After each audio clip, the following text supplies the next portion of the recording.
Assalamualaikum warahmatullahi wabarakatuh. A'udzu billahi minasyaitonir rajim. Bismillahirrahmanirrahim. Alhamdulillahi rabbil alamin wa afdhalus salati wa atammut taslimi ala sayyidina Muhammad asyrafil anbiya'i wal mursalin wa ala alihi wa sahbihi ajma'in. اللهم علمنا ما ينفعنا وانفعنا بما علمتنا وزدنا من كرمك علما يا عليم. صلى الله وسلم وبارك على محمد وعلى آله وصحبه أجمعين. Sahabat-sahabat muslimin dan muslimat yang dikasihi sekalian, InsyaAllah pada malam ini merupakan siri yang kedua. Dalam siri kita menghayati hadis-hadis Nabi SAW yang dimuatkan oleh Imam Al-Baihaqi rahimahullahu ta'ala di dalam kitab beliau Syu'abul Iman. Pada siri yang pertama semalam kita telah membicarakan syu'bah yang pertama ataupun cabang keimanan yang pertama, iaitu beriman kepada Allah Subhanahu wa ta'ala.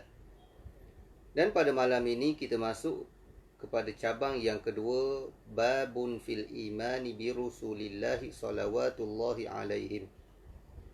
Bab beriman dengan rasul-rasul, utusan-utusan Allah salawatullahi alaihim ajma'in. Allah Subhanahu wa ta'ala berfirman, ya ayyuhalladzina amanu aminu billahi wa rasulih. Wahai orang-orang yang beriman, berimanlah kamu dengan Allah dan Rasulnya. Dan firmannya yang lain, wal mu'minuna kullun amana billah wa malaikatihi wa kutubihi wa rusulih la nufarriqu baina ahadim min rusulih. Orang-orang yang beriman semuanya beriman dengan Allah, malaikatnya, kitab-kitabnya, rasul-rasulnya. Dan tidak kami membezakan di antara seorang pun di antara daripada rasul-rasulnya. Maksud tidak membezakan di sini iaitu dari sudut keimanan dan keyakinan kita bahawa mereka semua adalah utusan Allah Subhanahu wa ta'ala. Bukannya tidak beza, kita tak boleh nak beza langsung di antara Nabi dan Rasul. Sedangkan mereka memang ada perbezaan. Bangsa berbeza di antara satu sama lain. Kebanyakan Rasul daripada Bani Israel, ada yang bukan daripada Bani Israel. Bangsa beza. Tetapi maksud tidak beza di sini iaitu tidak membezakan dari sudut kita meyakini dan beriman dengan Rasul dan dengan Rasul-Rasul alaihimussalatu wassalam. Kerana di sana ada ayat yang Allah Ta'ala sebut, tilkar rusulu faddalna ba'dahum ala ba'd.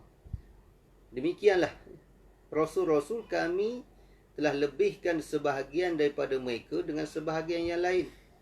Dengan erti kata ada Rasul yang diberi kelebihan tertentu yang tidak diberi kelebihan kepada Rasul yang lain. Ini menunjukkan ada tafadul, ada kelebihan di antara satu sama lain. Itu tak jadi masalah. Yang dimaksudkan la nufarriqu baina ahadim min rusulih, yang kami tidak membezakan di antara rasul-rasul, iaitu tidak membezakan dari sudut keimanan dan kepercayaan kita kepada mereka bahawa mereka adalah manusia pilihan Allah untuk membawa risalah ini. Dan keimanan kita kepada Rasul alaihimussalatu wassalam, selain daripada Nabi kita sallallahu alaihi wasallam, adalah keimanan secara umum begitu sahaja. Apa maknanya? Maknanya memadai kita beriman bahawa Nuh adalah Rasulullah, Musa adalah Rasulullah, Isa adalah Rasulullah, Daud adalah Rasulullah. Sekalipun kita tidak mengetahui dan kita tidak dibebankan ataupun kita tidak diperintahkan untuk kita mengetahui dan mengkaji apakah syariat mereka. Tetapi beriman dengan Rasul kita, Rasul Nabi Muhammad sallallahu alaihi wasallam, bukan hanya kita beriman dengan meyakini bahawa dia datangnya daripada Allah, tetapi syariat yang dibawa oleh Nabi kita sallallahu alaihi wasallam juga wajib kita patuhi. Dan hadis sebagaimana yang kita tahu, beriman dengan kitab ini, beriman dengan Rasul ini, di antaranya hadis Jibril yang diriwayatkan oleh Sayyidina Umar Al-Khattab yang menceritakan bagaimana Jibril pernah datang bertemu dengan Nabi sallallahu alaihi wasallam untuk mengajarkan beberapa perkara, di antaranya tentang keimanan. Lalu Nabi menyatakan, antu'mina billah wa malaikatihi wa kutubihi wa rusulihi wal yaumil akhir wa tu'mina bil qadri khairihi wa syarrih. Beriman dengan Allah, malaikat, kitab, rasul, hari akhirat, dan beriman dengan qadar, sama ada yang baik dan buruk, semuanya datang daripada Allah Subhanahu wa taala. Jadi di sini di antara keimanan yang disebut oleh Nabi sallallahu alaihi wasallam yang dinyatakan oleh ulama, yang dinamakan oleh ulama sebagai rukun iman, iaitu di antaranya beriman kepada rasul-rasul alaihi wassalatu wassalam. Begitu juga hadis yang diriwayatkan oleh Abu Hurairah yang kita baca dulu, pada beriman dengan Allah Subhanahu wa taala. Umirtu an uqatilan nas hatta yashhadu an la ilaha illallah. Ada riwayat yang menambah, riwayat Imam Muslim menambah wa yu'minu bi wa bima ji'tu bih. Aku diperintahkan agar memerangi manusia sehingga mereka bersyahadah, sehingga mereka menyaksikan bahawa tidak ada Tuhan melainkan Allah, dan beriman dengan aku dan dengan apa yang aku bawakan dengannya. Dan di sini tuan-tuan, para ulama sepakat mengatakan bahawa syahadah mesti daripada dua. Yang pertama, syahadah pengakuan tentang keesaan Allah. Yang kedua, pengakuan tentang kenabian dan kerasulan Nabi kita sallallahu alaihi wasallam. Kalau sekadar mengaku keesaan Allah tanpa mengakui kenabian dan kerasulan Muhammad sallallahu alaihi wasallam, keislaman seseorang masih belum diterima.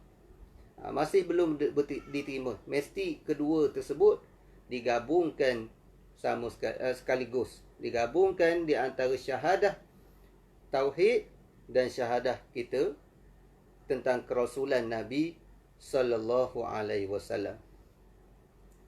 Hadis an Muadz bin Jabal radhiyallahu anhu anna Rasulullah sallallahu alaihi wasallam qala man syahida an la ilaha illallah mukhlishan min qalbihi wa anna Muhammadar Rasulullah dakhala al-jannah.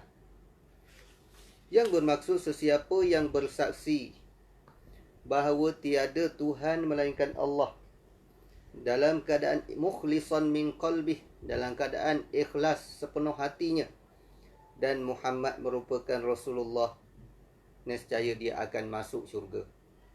Hadis yang kita baca sebelum pada ni, riwayat yang tidak menyebut wa anna Muhammadar Rasulullah. Sudah pastilah riwayat yang tak menyebut wa anna Muhammadar Rasulullah ditafsirkan dengan riwayat yang menyebut kataan wa anna Muhammadar Rasulullah. Sesiapa yang bersaksi tiada Tuhan melainkan Allah dalam keadaan sepenuh hati, dan Muhammad Rasulullah, dia masuk ke dalam syurga.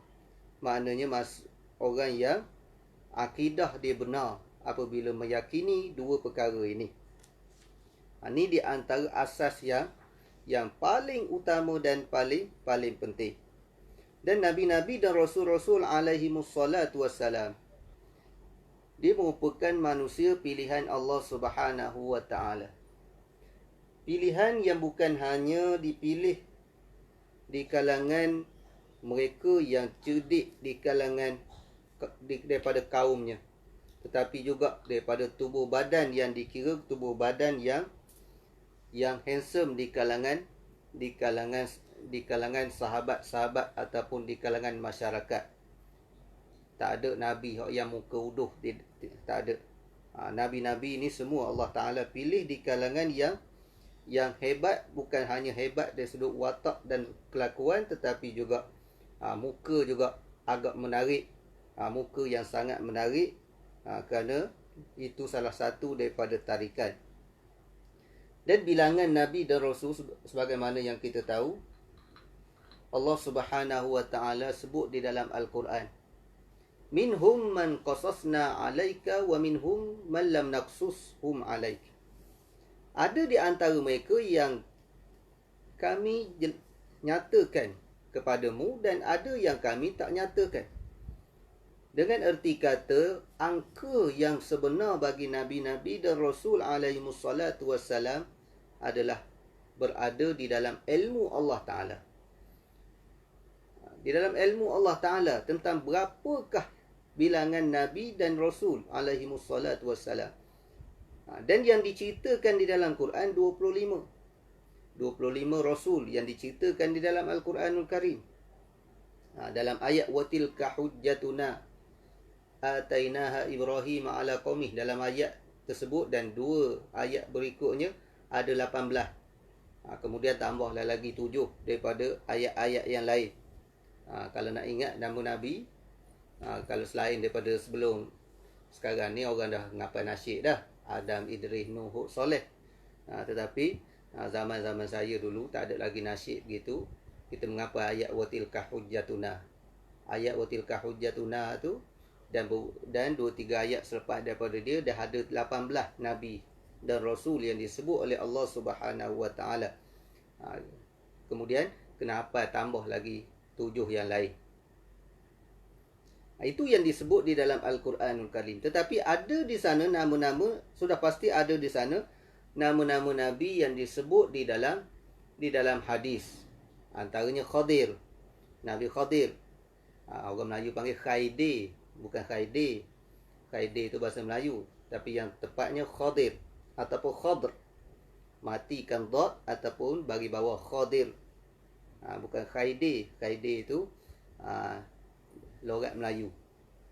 Nabi Khadir juga merupakan di antara yang disebut di dalam hadis-hadis Nabi SAW.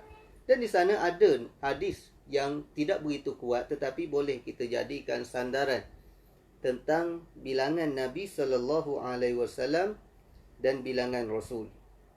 Di antaranya hadis yang dibawa oleh Imam Al-Baihaqi rahimahullahu ta'ala daripada Abu Dzar, an Abi Dzar radhiyallahu anhu qala,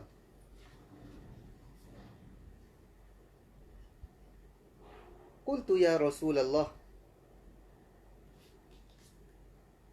kam an-nabiyyun?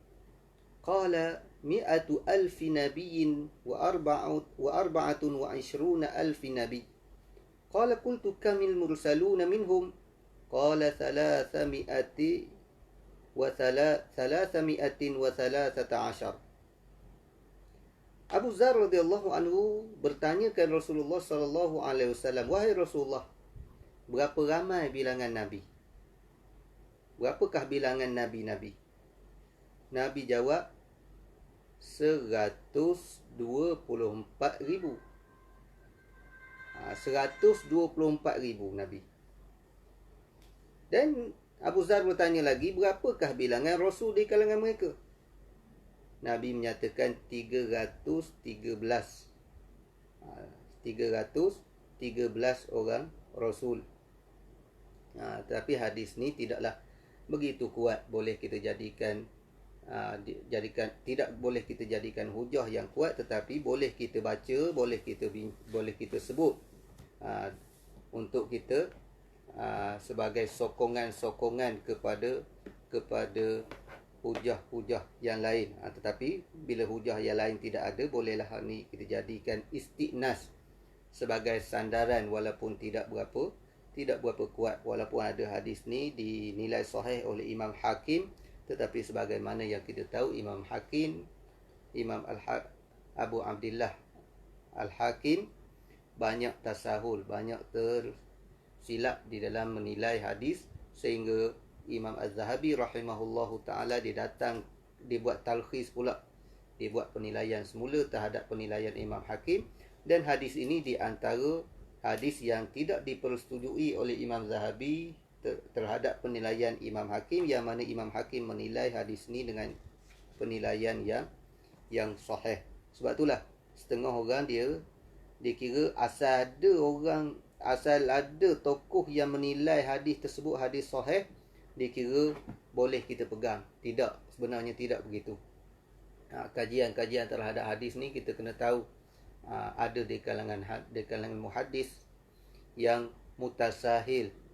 Kadang-kadang mutasahil ni maknanya yang longgar dari sudut praktikal dia. Walaupun Imam Hakim ni dari sudut teori kitab beliau berkaitan dengan ulum hadis sangat-sangat bernilai. Tetapi dari sudut praktikal beliau di dalam kitab Al-Mustadrak banyak kesilapan. Ibn Hajar menyatakan bahawa kesilapan tersebut kerana beliau tidak sempat membuat semakan semula. Beliau baru menghimpun, tetapi ditakdirkan oleh Allah Subhanahu Wa Taala beliau wafat sebelum sempat membuat semakan semula. Sebab itulah banyak kesilapan di dalam penilaian beliau, sehingga Allah Ta'ala datangkan Imam Az-Zahabi rahimahullahu ta'ala yang membuat semakan semula terhadap hadis-hadis di dalam kitab Mustadrak Imam Al-Hakim rahimahullahu ta'ala. Jadi hadis ni tidaklah begitu kuat dari sudut sanad dia, tetapi boleh kita jadikan dia sebagai berita. Sebagai berita berkaitan dengan sejarah. Ni sekadar nak bagi tahu angka, yang mana angka-angka ini tidaklah menjadi suatu asas dalam akidah. Jadi kalau orang tak percaya bilangan ini pun tidak menjejaskan akidah, kerana hadis ini tidaklah begitu kuat.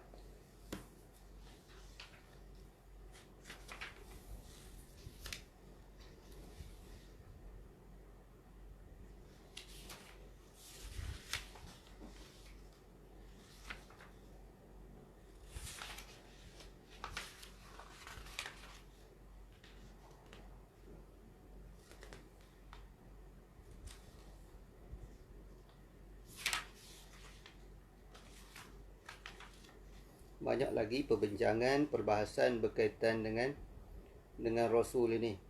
Di antaranya Allah Subhanahu Wa Taala utuskan Rasul, dan Allah Ta'ala kurniakan mukjizat kepada Rasul-Rasul alaihi wassalatu wassalam sebagai sokongan kepada beliau.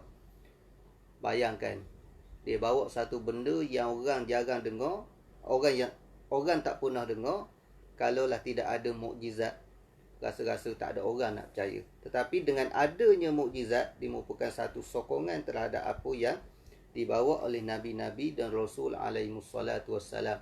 Dan bagi Nabi kita sallallahu alaihi wasallam ada mukjizat yang hissi dan maknawi. Mukjizat yang hissi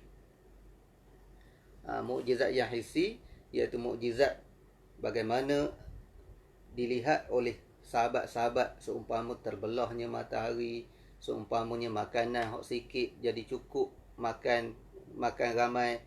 Itu mukjizat yang berlaku di hadapan mata sahabat-sahabat. Tetapi mukjizat yang maknawi iaitu Al-Quranul Karim yang Allah Ta'ala kurniakan kepada baginda.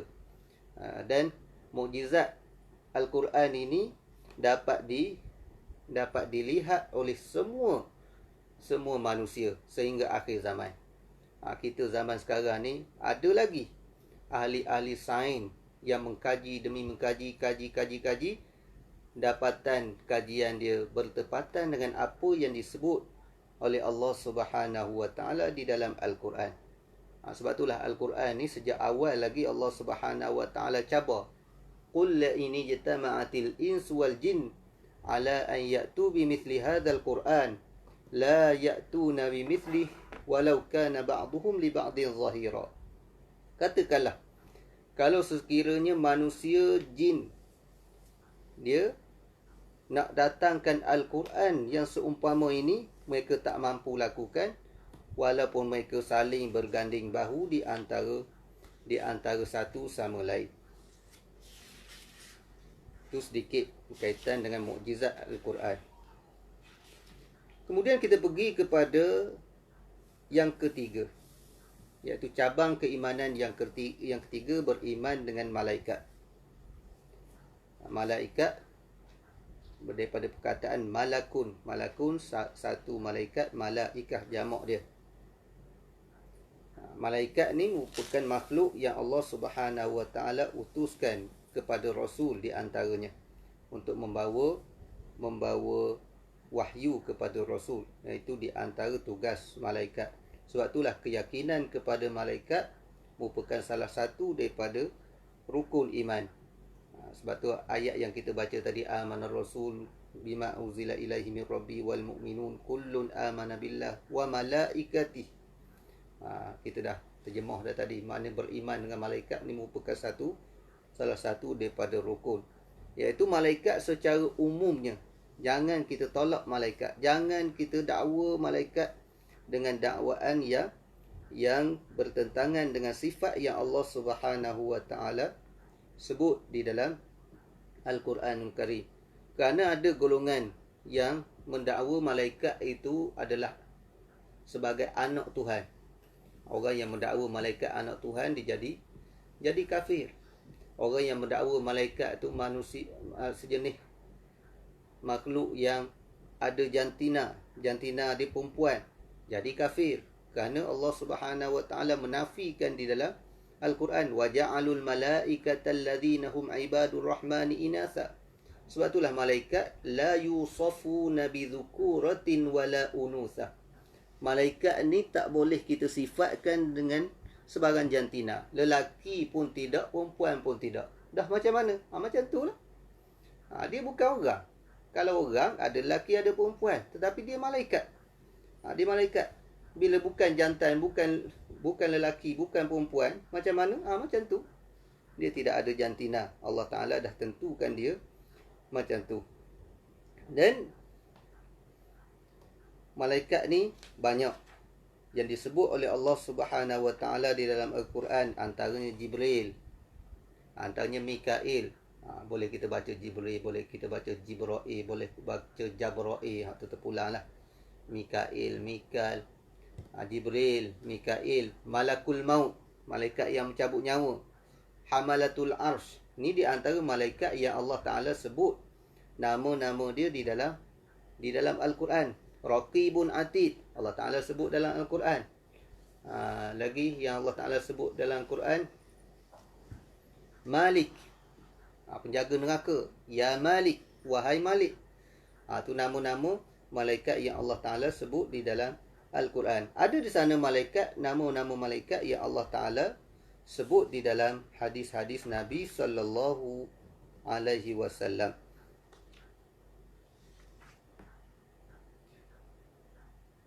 An Aisyah radhiyallahu anha qalat, qala Rasulullah sallallahu alaihi wasallam, khuliqatil malaikatu min nur wa khuliqal jannu min marijin min nar wa khuliqa Adamu mimma wusifa lakum. Aisyah radhiyallahu anha berkata, Rasulullah sallallahu alaihi wasallam bersabda, malaikat diciptakan daripada cahaya, jin diciptakan daripada satu percikan daripada api, dan Adam diciptakan dengan apa yang telah disifatkan kepada kamu, iaitu daripada tanah. Hadis ini juga diriwayatkan oleh Imam Muslim rahimahullahu ta'ala. Jadi di sini daripada hadis ini, Nabi sallallahu alaihi wasallam menjelaskan kepada kita asal kejadian para malaikat. Kalau asal kejadian manusia daripada tanah, bagaimana Adam diciptakan daripada tanah, tetapi malaikat diciptakan oleh Allah Subhanahu Wa Taala daripada cahaya, dan jin pula diciptakan daripada api. Sebab itulah ada orang tanya, kalau orang petikai kan, macam mana jin diciptakan daripada api? Dah masuk dalam api. Kalau dia jahat jadi ahli neraka, masuk dalam api, asal kejadian dia tak sakit ke? Jawapan logik dia begini je, tuan-tuan. Manusia diciptakan daripada tanah. Ambil tanah, katok atas kepala, sakit juga, terseksa juga dengan, walaupun tanah merupakan asal kejadian manusia, tetapi manusia terseksa dengan tanah. Ada manusia yang tertimbuh dalam tanah macam-macam, terseksa dengan sebab tanah. Jadi tak pelik Allah Ta'ala nak menyeksa para jin yang kafir dengan dihumbankan juga ke dalam neraka Allah Subhanahu wa ta'ala.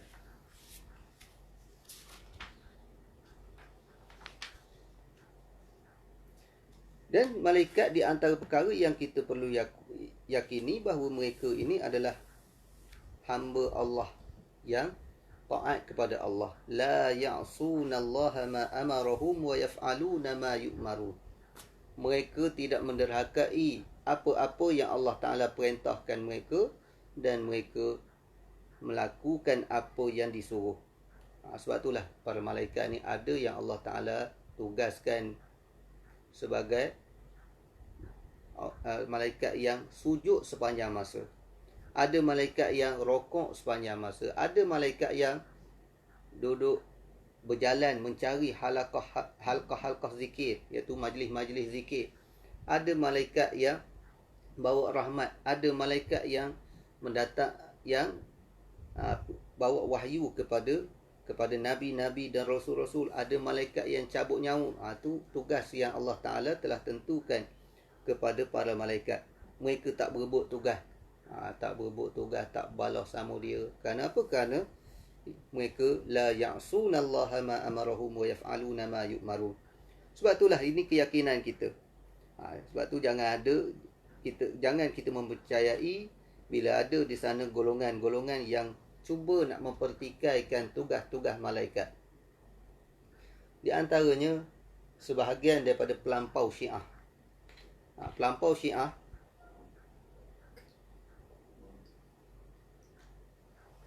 ada yang mendakwa bahawa Jibril tersalah bagi wahyu.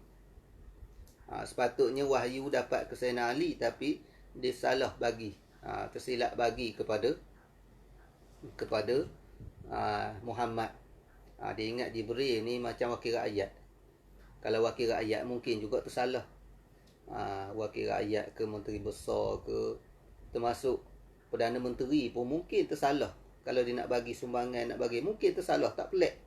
Tetapi malaikat Allah Subhanahu Wa Ta'ala tidak mungkin tersalah apa-apa yang ditugaskan oleh Allah Subhanahu Wa Ta'ala. Malaikat yang mencatat amalan tak mungkin tersalah. Kenapa? Kerana kalau kita baca hadis-hadis tentang apa yang berlaku pada hari kiamat, pendedahan pada hari kiamat, manusia tidak ada yang mempertikaikan apa yang tercatat di dalam catatan amalan mereka. Bahkan manusia menyalahkan diri sendiri terhadap kesilapan-kesilapan yang telah mereka lakukan. Mereka menyalahkan diri mereka sendiri. Mereka tidak ada di kalangan mereka yang menyalahkan malaikat. Ni bukan aku buat ni. Pandai-pandai duk tulis itu, pandai-pandai duk tulis ini. Kalau manusia macam-macam.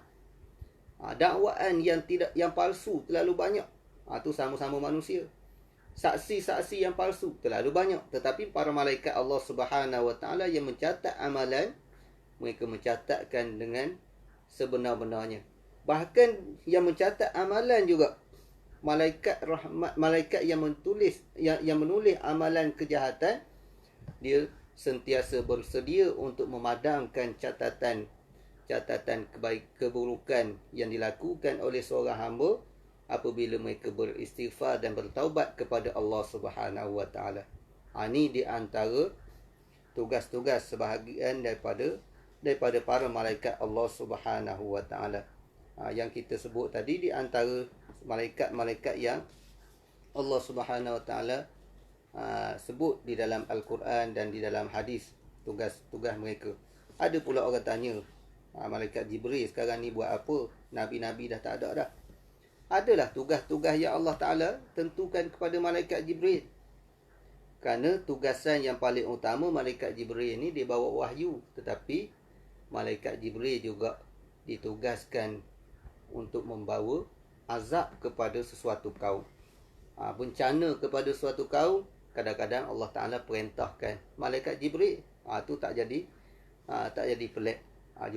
Cuma kita perkara-perkara yang Allah Ta'ala tak sebut di dalam Al-Quran, Nabi tak sebut tentang perkara tersebut, tak payahlah kita nak buat andaian-andaian dan persoalan-persoalan.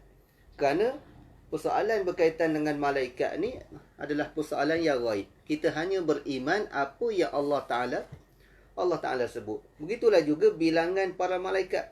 Bilangan para malaikat Allah Subhanahu Wa Ta'ala sebut, wa ma ya'lamu junuda rabbika illahu, kami tidak dan tidaklah mengetahui tentera-tentera Tuhanmu melainkan hanya Dia sahaja. Jadi bilangan para malaikat hanya Allah Subhanahu Wa Ta'ala sahaja yang tahu. Jadi cukuplah dua syu'bah ataupun syu'batan, dua cabang keimanan pada yang kita bincangkan pada malam ni, dan insya-Allah pada malam esok tentang beriman dengan Al-Quran dan kitab-kitab yang diturunkan kepada nabi-nabi dan rasul-rasul yang terdahulu. Wallahu alam. Assalamualaikum warahmatullahi